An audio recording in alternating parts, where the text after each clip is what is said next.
ఇప్పుడు ప్రపంచ వ్యాప్తంగా భారతీయులు ప్రతి పండుగను మలబార్తో జరుపుకుంటారు. ఎందుకంటే మలబార్ అందిస్తుంది అద్భుతమైన అవకాశాన్ని. ఇది మీ పండుగలను మరింత ప్రత్యేకంగా చేస్తుంది. కాబట్టి ఇప్పుడు ఎక్కువ సేవింగ్, ఎక్కువ సంతోషాలు, ఎక్కువ సంబరాలు. ప్రతి పండుగకు మలబార్ గోల్డ్ అండ్ డైమండ్స్.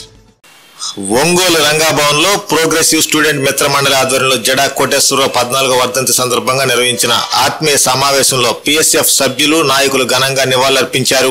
ముందుగా జ్యోతి ప్రజ్వలనతో కార్యక్రమాన్ని ప్రారంభించిన అతిథులు జడా కోటేశ్వరరావు చిత్రపటానికి పూలమాలర్పించి ఆయనతో తమకున్న అనుబంధాన్ని స్మరించుకున్నారు. నిబద్ధత, సిద్ధాంతం, ఆత్మగౌరవ విలువలను నిలబెట్టడానికి జడా కోటేశ్వరరావు పిఎస్ఎఫ్ పార్టీని స్థాపించారని మాజీ శాసనసభ్యులు ఈదర హరిబాబు అన్నారు. పిఎస్ఎఫ్ లో సేవ చేసిన ప్రతి ఒక్కరూ ఒక సైనికుడని, గ్రామీణ విద్యార్థులకు ఆయన అండగా నిలిచారని మాజీ ఎమ్మెల్యే గరటయ్య అన్నారు. సిద్ధాంతాలు, సేవాభావం కలిగిన జడా కోటేశ్వరరావు అనేక మంది హృదయాల్లో చిరస్థాయిగా నిలిచిపోయారని PDCC bank chairman Kamepalli Seetharamaiah అన్నారు.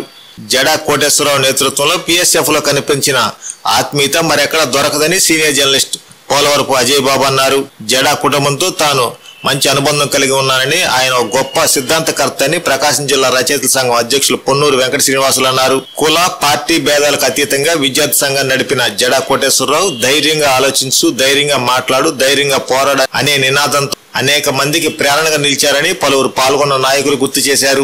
ఒంగోలు నగరంలో జడా కోటేశ్వరరావు విగ్రహం ఏర్పాటు కోసం కార్యాచరణ ప్రారంభించినట్లు పిఎస్ఎఫ్ సభ్యులు వెల్లడించారు.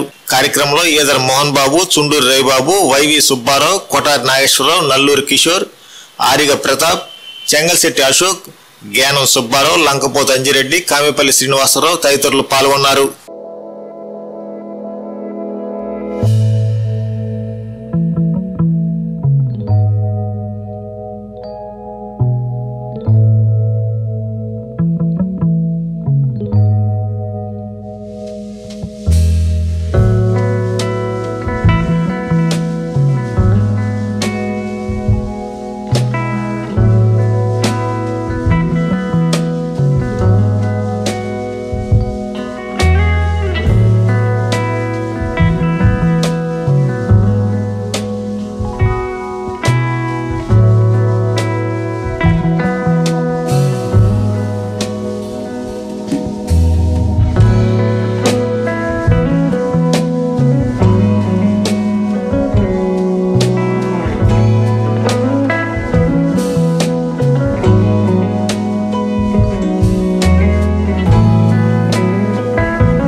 దయచేసి వచ్చిన వాళ్ళందరూ కూడా కొంచెం నిశ్శబ్దం పాటిస్తే బాగుంటుంది. వెంకటేశ్వర గారు ఒక విప్లవాత్మకమైనటువంటి మార్పు తెచ్చినటువంటి వ్యక్తి ఒంగోలు నగరంలో. ఒంగోలు నగరంలో ఉన్నటువంటి అన్ని కులాల సమాహారాన్ని చేసినటువంటి ఏకైక వ్యక్తి జడా కోటేశ్వర గారు. మరి చిన్నవాళ్ళ నుంచి పెద్దవాళ్ళ వరకు కూడా పేరు భుజం మీద చేసి వ్యక్తిగతంగా వాళ్ళ కుటుంబ వ్యవహారాలు కూడా మాట్లాడేటువంటి గొప్ప మనసు ఉన్నటువంటి వ్యక్తి జడా కోటేశ్వర గారు.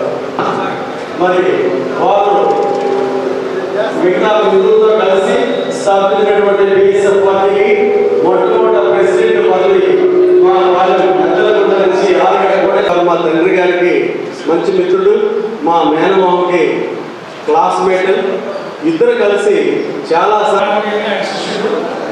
కాలేజీలో మెస్లో ఫోన్ చేస్తాను తీసుకెళ్ళారు. దానిలో గడిగా ఉంటుంది.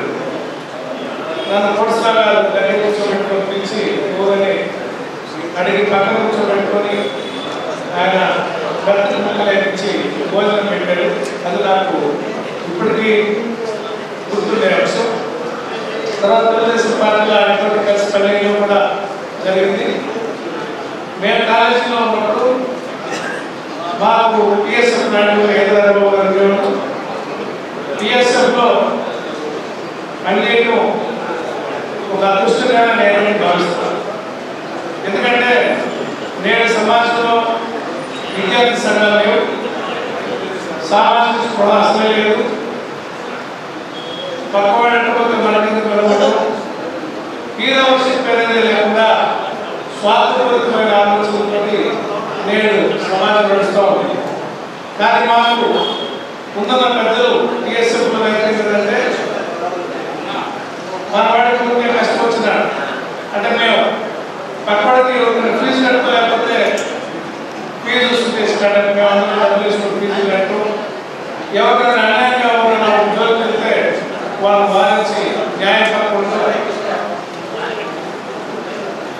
ఈరోజు దురదృష్టవశాత్తు నేను ఇక్కడ రాజకీయాలు పోటీ చేయకూడదు కానీ చేయాలని చేయలేదు. కానీ చంద్రబాబు నాయుడు గారు ముఖ్యమంత్రి అయినాక విద్యార్థి ఎన్నికలు తీసేశారు. విద్యార్థి రాజకీయాలు ఉంటే నాయకత్వం క్వాలిటీ ఉంది. రియల్ లీడర్స్ సొసైటీలో ముందుకు వచ్చి రాష్ట్రాన్ని నడిపించడంలో బాగుంటుంది.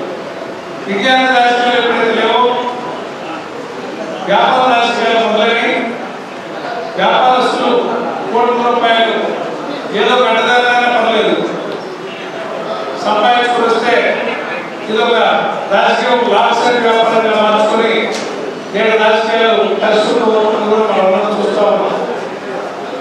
నేను బిఎస్ఎఫ్లో నాకు కొంత నేర్పింది.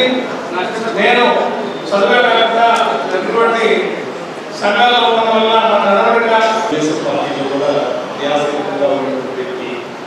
ఆయన ఈరోజు 14వ వర్ధంతి సందర్భంగా స్మరించుకోవాల్సిన పాత జ్ఞాపకాలని అందరూ గుర్తు చేసుకోవడం నిజంగా ఒక మంచి విషయాన్ని కోరుతూ కానీ నాకు ఈ సంవత్సరాలు ఈ అవకాశం ఆయన దాదాపు చేసే అవకాశం జరిగింది. చాలా సంతోషం. అందరికీ నమస్కారం.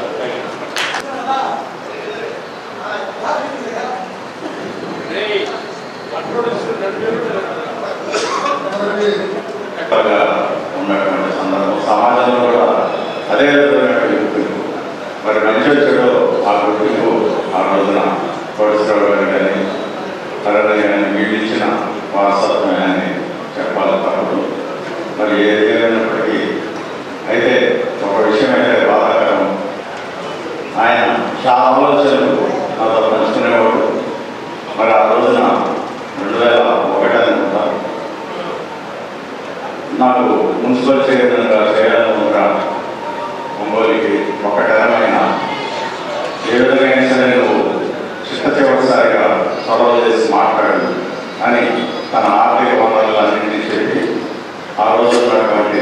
నాయకత్వంతో పాటిబండ గోవర్ధన్ గారితో కానీ ఎంపీ ఉన్నటువంటి కన్నమల్ల కృష్ణమూర్తి గారితో కానీ మాట్లాడే బాధ్యతని చివరిసారికి నాకు అప్పచెప్పడం జరిగింది.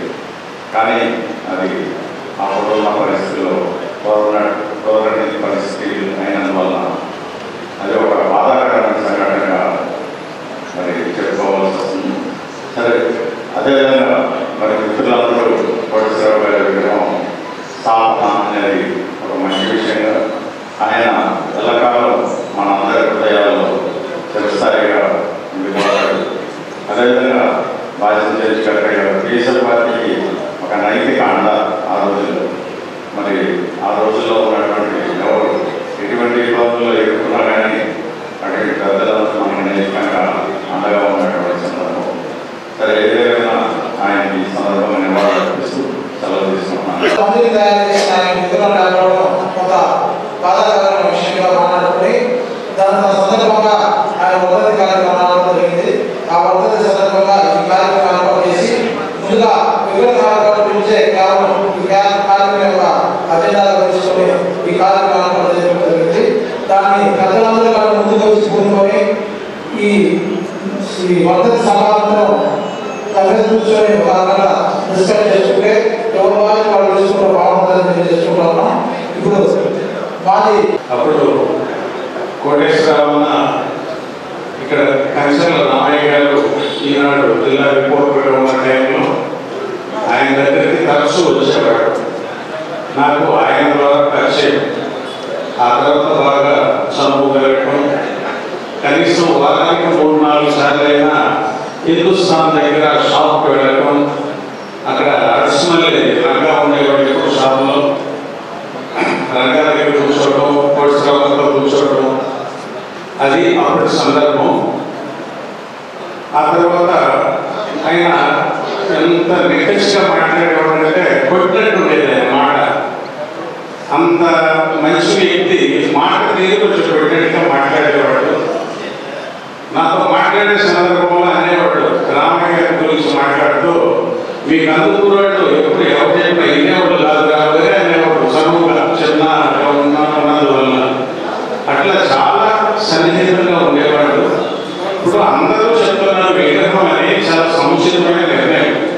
3 రోజుల క్రితం ఒక వాట్సాప్ గ్రూప్లో నేను ఈ ప్రోగ్రాం గురించి చూసినప్పుడు చాలా సంతోషించాను. మొత్తం మీద చాలా కాలం తర్వాత ఆయన్ని గుర్తు చేసుకునే అవకాశం వచ్చిందని. విగ్రహం సముచితమే, కానీ పిఎస్ఎఫ్ పార్టీ ఎంత బలంగా అంటే నేను పిఎస్ఎఫ్ పార్టీలో లేదు. ఒంగోలు వచ్చిన తర్వాత హరిబాబు అన్న గారి ఎలక్షన్స్ టైంలో బాగా గ్రౌండ్ వర్క్ చేసేటప్పుడు ఎక్కడికి వెళ్ళినా బేస్డ్ పిఎస్ఎఫ్ లాగా ఉండేది. ఏ రోజు చూసినా కూడా ఎవరిని మిక్స్ చేసుకొని నెక్స్ట్ డే కార్యక్రమాలు ఏంటి, ఆ వారంలో ఏం చేయాలని అన్నప్పుడు అంతా పిఎస్ఎఫ్ వచ్చేది. ఎక్కడికి వెళ్ళినా కూడా ఎక్కడెక్కడ వచ్చి క్యాంపెయిన్ చేయడానికి వచ్చిన సందర్భంలో మరి అంత బలంగా పునాదులు వేసుకున్న పిఎస్ఎఫ్ ని అదే ఆర్గనైజేషన్ ఎవరైనా వచ్చి లీడ్ చేస్తే బాగుంటుంది. అది దాని వరబడి కంటిన్యూ కావాలి. ఇవాళ గ్రామీణ ప్రాంతం నుంచి పోయినందుకు పిల్లలు చదువుకుంటున్నారు, వాళ్ళకు కొంత సపోర్టివ్గా ఉన్నటువంటిది. ఆ బ్రాండ్ సరే, ఆ లోగో చూస్తే ఎట్లా ఉందంటే అది ఒక ర్యాపిడ్ యాక్షన్ ఫోర్స్ లాగా ఉంది. అది చూస్తే ఒక పోలీసు వాళ్ళకు ఉంటుంది, ఆ టైప్లో ఉంది. మంచి లోగో. దాన్ని కంటిన్యూ చేస్తే ఇంకా మంచిదనేది నా అభిప్రాయం. విగ్రహం అనేది సముచితమైన నిర్ణయం. ఈ సందర్భంగా ప్రోగ్రామ్ ని ఏర్పాటు చేసిన మిత్రులకి హృదయపూర్వక అభినందనలు తెలియజేస్తూ కర్మకార్యాలు కొనసాగించిన సమయంలో నేను మొత్తం పిఎస్ఎఫ్ పార్టీలు లేదు, ఏఎస్ఎఫ్లో. అయితే నాకు కుటుంబం అనుభవం ఎక్కడ కొడుతున్నారు, మా ఇంటి కూడా అక్కడే కాబట్టి అసలు పిఎస్ఎఫ్ కాకుండా ఏఎస్ఎఫ్లో ఉండడానికి కారణం ఏదైనా అడిగాడు. నేను మాట చెప్పన్నా, నాకు కర్మకార్యాలు సీట్లు రాకపోతే వెనక్కి కోట అయ్యారు, నాకు సీట్లు ఇచ్చాడు. ఆ కుటుంబంతో నేను ఏఎస్ఎఫ్ పార్టీలో ఉన్నాను అన్నాను. ఖచ్చితం ఇదే ఇలానే ఉండాలి. మనిషి వాడు ఎలా ఉండాలంటే సిద్ధాంతానికి కట్టుబడి ఉండాలి, ఏ వ్యవహారానికి లోటు కాకూడదని చెప్పినటువంటి ఒక గొప్ప సిద్ధాంతం అక్కడ జగన్. యాక్చువల్లీ అందరికీ పిఎస్సి ఉత్పన్నాలు తెలుసు. నాకు ఇంకేబుల్ అని చెప్పి ఒక పత్రిక ఒక లోకల్ మీడియాని ఏర్పాటు చేశారు జగన్మోహన్. ఆ జగన్మోహన్ గారు ఏర్పాటు చేసినప్పుడు నేను న్యూస్ రీడర్గా మొట్టమొదటి న్యూస్ రీడర్గా జగన్మోహన్ గారు నాకు అవకాశం ఇచ్చారు. అలాగే మొట్టమొదటిసారిగా మా అధ్యయన కూడా ఆయన రిపోర్టర్గా అవకాశం కల్పించారు.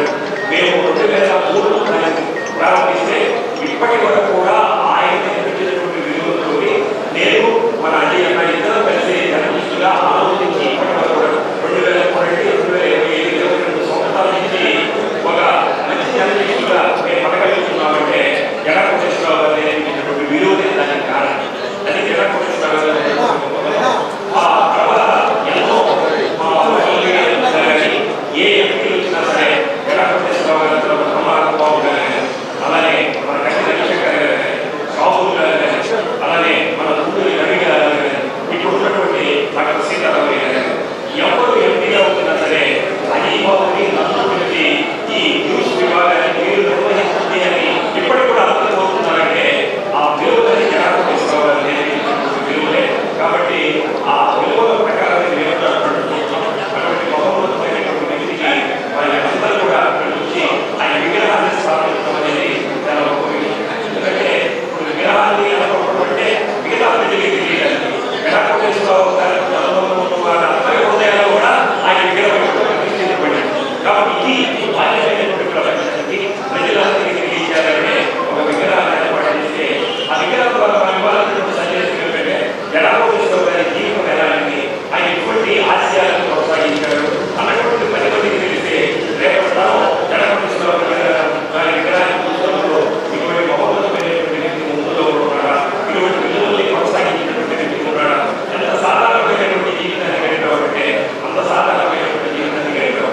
మేము ఇంకేంలో ఆయన మాతో పాటే మేము చక్కగా ఆయన రిపీట్ చేస్తుంటే చాలా మొత్తాన్ని రిపీట్ చేయాలి.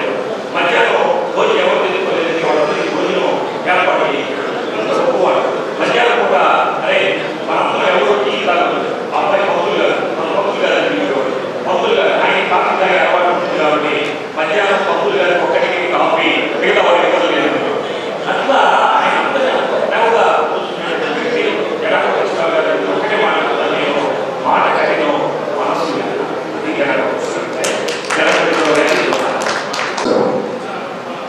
నాకు అరణ్య నాయకత్వంలో ఉన్నప్పుడు పిఎస్ఎఫ్లో నేను పనిచేశాను. అంతకు ముందు నలుగురన్న శిష్యులుగా ఉండేవాడు. ఆ తర్వాత మా గ్రామ రాజకీయాలు కానీ లేకపోతే అరణ్య ఉన్నటువంటి హీరోయిజం కానీ అట్లా ఆసక్తి కానీ పిఎస్ఎఫ్లో నేను పనిచేశాను. అది ఇప్పటికి కూడా నేను చాలా గర్వంగా విలువతాను. చాలా మంది చెప్పినట్టు ఏ రాజకీయ పార్టీలో పనిచేసినా ఏ వృత్తిలో ఉన్నా ఎక్కడ ఉన్నా అప్పటి జ్ఞాపకాలు మర్చిపోకుండా ఇప్పటికి కూడా ఏ రాజకీయ పార్టీలో నుండి ఏ వృత్తి చేయమండి లేకపోతే ఏ వ్యాపారాలు చేయండి పిఎస్ఎఫ్లో పనిచేస్తే మాత్రం ఆ ఆత్మీయత ప్రతి ఒక్కరిలో కనిపిస్తుంది. మనవాడు ఎక్కడ ఉన్నా పలానా నాటిలో మనవాడు ఉన్నాడని అట్లా అప్రిషియేట్ చేసేటువంటి మనస్తత్వం పిఎస్ కార్పొరేషన్ ద్వారా కలిగింది. దాన్ని స్థాపించిన ఆయన జగన్ గారు, అలానే అరుణ్ కానీ మోహన్ కానీ సాయి కానీ వైభవ్ కానీ ఇట్లా చాలామంది అంటే వాళ్ళందరూ సీనియర్ కాలేజీలో కూడా. అయితే నా వరకు ఏంటంటే కుటుంబ పరిస్థితులు ఇచ్చా కానీ లేకపోతే వ్యక్తిగతంగా కానీ రాజకీయాల్లో కష్టం 2000 సంవత్సరంలో ఈ రాజకీయాల్లో మనలాంటి కష్టం ఇబ్బంది పడుతున్నాము మనం అని ఉన్నప్పుడు ఏదో ఒక మనకంటూ ఒక పని ఉంటే రాజకీయాలకు దూరంగా ఉండాల్సిన భావించినప్పుడు సోదరుడు మా వెంకటరామయ్య సలహాతోటి అంటే ఏదో ఒకటి ఈ గ్రానైట్ అప్పటికి బాగా అభివృద్ధి చెందింది. ఈ గ్రానైట్ ఇంకో దాంట్లో ఉద్యోగాలు ఐదు చెప్పినప్పుడు కూడా అంటే అవి చేయడం ఇష్టం లేకపోవడం. ఎందుకంటే పిఎస్ఎఫ్ అంటే సెల్ఫ్ రెస్పెక్ట్తో బతికేటువంటి పాలసీలో ఉంటారు అందరూ. అప్పుడు ఇంకేబుల్ పెట్టి ఏదో ఉద్యోగం చేద్దాం వెళ్తే రిపోర్టర్లు ఎవరు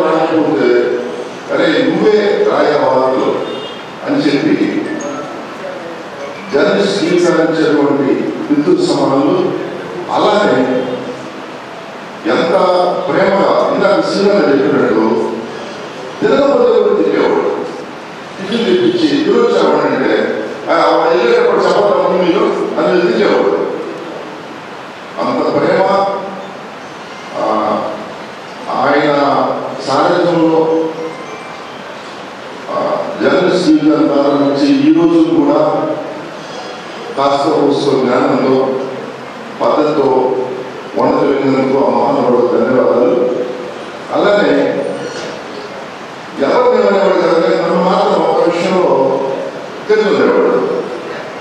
నేను మధ్యాహ్నం టీ తాగిన తర్వాత బాత్రూమ్ తెలిసి తాగేవాడు. ఆయన ఉంటాడు. తర్వాత ఆయన వెళ్ళి ఎవరా బీడి తాగిన లోపల బుద్ధుగా బుద్ధి లేదనేవాడు. బీడి తాగి సిగరెట్ అనేవాడిని. ఏదో ఒక మళ్ళీ తెచ్చేవాడు. అట్లా చాలా ఉన్నాయి. నేను నాన్ వెజ్ తినేవాడిని కాదు. ఆదివారం వస్తే హిందుస్థాన్ నుంచి బిర్యానీ తెప్పిస్తాడు. నాకు తెలియదు ఏంటంటే ఇందాక వాడు వెళ్ళేటప్పుడు ఏం చేస్తామో అప్పుడు కూడా తెచ్చేవాడు. ఏమైనా అది ఒక పితృవాత్సల్యం. ఆయన కానీ కరుణ కానీ మోహన్ కానీ వీళ్ళందరి దగ్గర ఆ ప్రేమను కూడా పొందగలుగుతున్నాను. పిఎస్ఎఫ్లో పనిచేసినందుకు చాలా గర్వంగా జీవితాంతం ఆ జ్ఞాపకాలని గుర్తుంటే జిల్లాలో నాకు తెలిసి నల్లూరు అన్న జడాకోటేశ్వరరావు ప్రభావంతో ఉన్నవాళ్ళు ఉద్యోగమైనా వ్యాపారమైన రాజకీయమైన జర్నలిజమైన అంగాన్ని ఎదుర్కోవడమైనా దేనిపైనా సరే ఆ బ్రాండ్ ఉన్న వ్యక్తులు నాకు తెలిసి వాళ్ళిద్దరు ఎవరి ఉదాహరణ చేసి ఐడెంటిఫై చేస్తే వాడు సాగుతున్నాడు అని నా భావన. Thank you. వాటితో నాకు కొద్దిపాటి పరిచయం ఉంది. నేను విద్యార్థిగా 1986 సంవత్సరానికి మేము పూర్తిగా మనం కాలేజీలో అరవింద నాయకత్వంలో పిఎస్ఎఫ్లో పనిచేస్తూ ఉండేవాడు. తర్వాత కాలంలో ఆయన ఒకసారి మా ఇంటికి రావడం జరిగింది. మా మామగారైన గోడపాటి వెంకటేశ్వర గారికి పెరాలసిస్ వచ్చిన సందర్భంలో ఆయన ఒకసారి ఇంటికి వచ్చినప్పుడు ఆయనకి ఆయన 70 నుంచి 75 దాకా డిగ్రీ చదివేటప్పుడు పార్టీ స్థాపించారు. వాళ్ళకి ఉన్న సాన్నిహిత్యం, తర్వాత ఆయన గురించి చెప్పిన మాటలు, మేము తర్వాత తెలుసుకున్న విషయాలు, తర్వాత నాకు కూడా ఆయనతో వ్యక్తిగత పరిచయం ఏర్పడటం, తర్వాత ఆయనతో మాట్లాడేటప్పుడు ఆయన అన్ని ఎంత విలువలతో జీవించాడనేది, ఎంతమందిని ఈరోజు ప్రకాశం జిల్లాలోనే ఏ గ్రామం పోయినా ఎక్కడ పోయినా ఒక గ్రామ స్థాయిలో మండల స్థాయిలో నాయకత్వం చేసే వాళ్ళంతా కూడా పిఎస్ఎఫ్ విద్యార్థులే ఉన్నారంటే వారు నాయకులుగా తయారు చేసిన ఒక ఫ్యాక్టరీగా ఈ పిఎస్ఎఫ్ ఈ ప్రకాశం జిల్లాలో పనిచేస్తుంది అని కూడా తెలియజేసుకుంటూ వారికి విగ్రహం పెట్టాలనుకోవడం అనేది ఇప్పటికే లేట్ అయింది. ఇప్పుడైనా ఈ నిర్ణయం తీసుకున్నందుకు పెద్దలందరికీ తెలియజేసుకుంటూ కృతజ్ఞతలు తెలియజేసుకుంటూ ఇది వచ్చే సంవత్సరానికి కార్యరూపం దాల్చాలని కూడా సందర్భంగా ఒక మంచి కార్యక్రమాన్ని ఇక్కడ ఏర్పాటు చేయడం వీటి పెద్దలు మాజీ శాసనసభ్యులు అభిమానులు గారు గారు మన పిసిసి మాజీ చైర్మన్ మోహన్ గారు, రవి సుబ్బారావు గారు వీళ్ళందరూ చాలా సంతోషం. 86 నుంచి 91 దాకా నేను సర్వకాల పిఎస్ఎఫ్లో పనిచేశాను. నాకు జనప్రదర్శన గారు కౌన్సిలర్లో నిలబడినప్పుడు అప్పుడు నాకు పరిచయం. ఎందుకంటే వాళ్ళు మా డివిజన్లోనే మా వార్డులో ఆయన పోటీ చేయడం జరిగింది. కానీ మేము పిఎస్ఎఫ్లో ఈదర్ బాబు గారు, ఈదర్ మోహన్ గారు, తర్వాత రవి సుబ్బారావు గారు, వారి గేర సుబ్బారావు, మా టైంలో చిన్నాన్ని కూడా మేము పరిచయంగా చేయడం జరిగింది. పిఎస్ఎఫ్తో నా యొక్క అనుబంధం, అదేవిధంగా మేము వేసే రాజకీయ శత్రువులు అదే ఉపాధి నాది. అదేవిధంగా ఒక మంచి కార్యక్రమం జనప్రదర్శన గారి దగ్గర ఏర్పాటు చేయడం, ఒక మంచి కార్యక్రమం ఏర్పాటు కోసం ఈ కార్యక్రమం ఏర్పాటు చేసినందుకు చాలా సంతోషం. దానికి తప్పకుండా నా వంతు సహకారం కూడా అందిస్తానని ఈ సభాముఖంగా తెలుపుకుంటున్నాను. Thank you.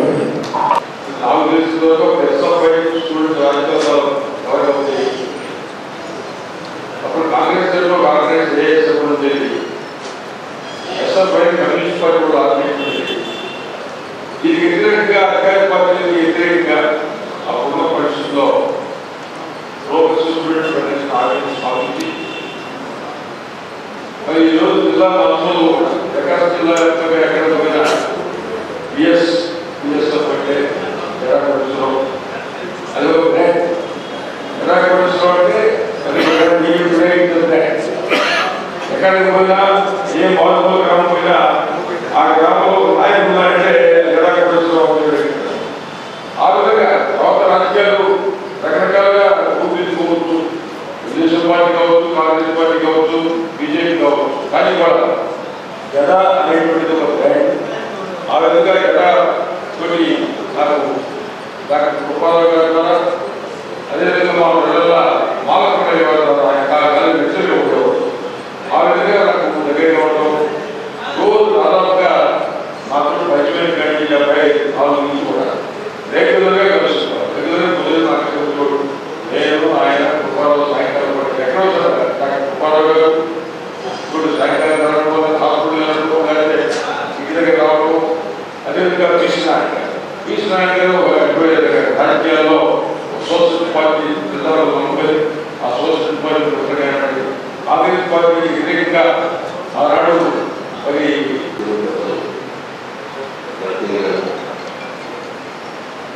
నమస్కారం తెలియజేస్తుంది.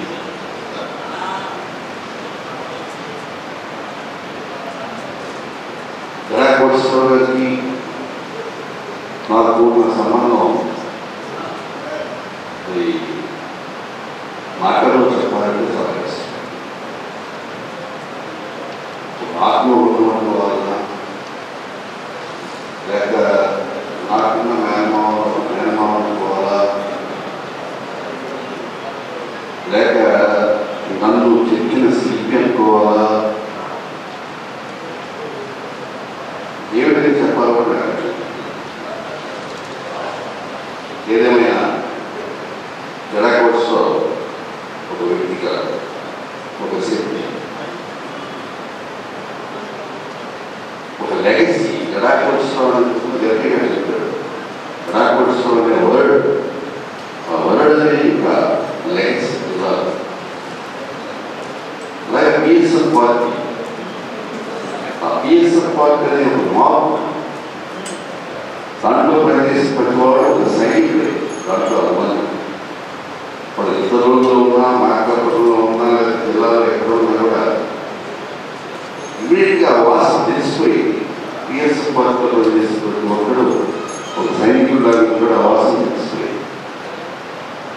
ఎందుకు తెలియదు కానీ పిఎస్ఎఫ్ పార్టీలో పనిచేసిన వాడికి ఎలా ఏమి తెలియదు కానీ ఆత్మగౌరవం చాలా ఎక్కువ ఉంటుంది.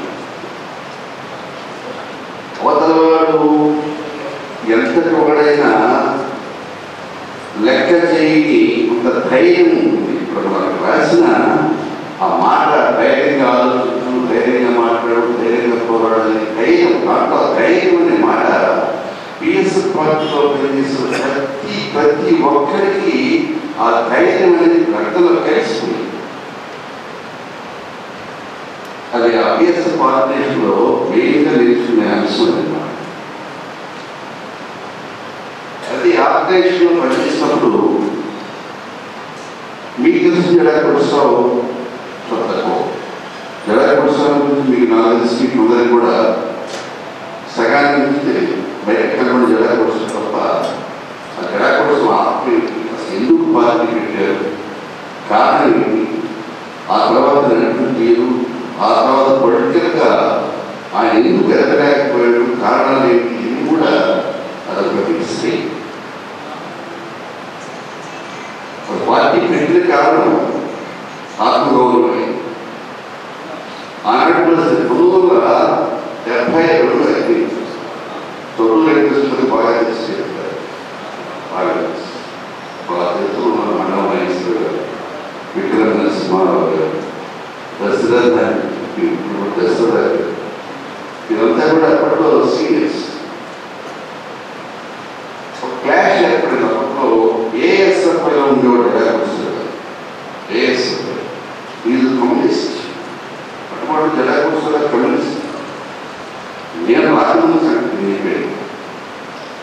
డిస్కషన్ జరిగేటప్పుడు ఆ డిస్కషన్స్ వచ్చి ఆయన యాక్చువల్గా ఏఎస్ నలుగురు శిష్యుడు జడకొడుస్తారు.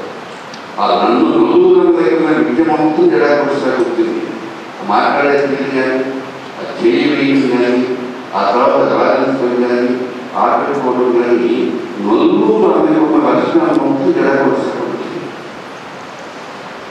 అయితే 1972 ఫైనల్లో చైర్మన్ క్యాండిడేట్ విషయంలో ఒక డిస్ప్యూట్ ఏర్పడింది.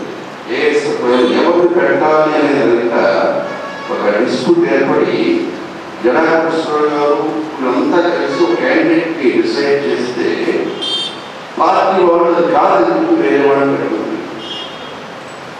అక్కడ ఏం చేయలేదు. అంటే పార్టీ వృద్ధుల క్యాండిడేట్కి మేము చేయాలా, మాతో సంబంధం లేకుండా మమ్మల్ని చర్చించకుండా మీరు క్యాండిడేట్ని పెడితే మేము ఒప్పుకోవాలనేది అక్కడ ఒక రకమైన ఆత్మగౌరవ కార్యక్రమం వచ్చింది.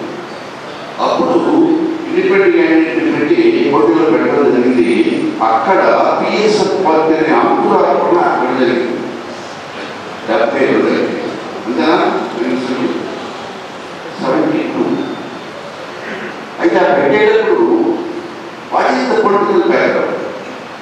అక్కడ కమ్యూనిస్ట్ పార్టీ అంటే వాళ్ళు సైన్ ఉంటుంది, బోర్డు డ్రైవర్స్ లేకపోతే రకరకాలుగా.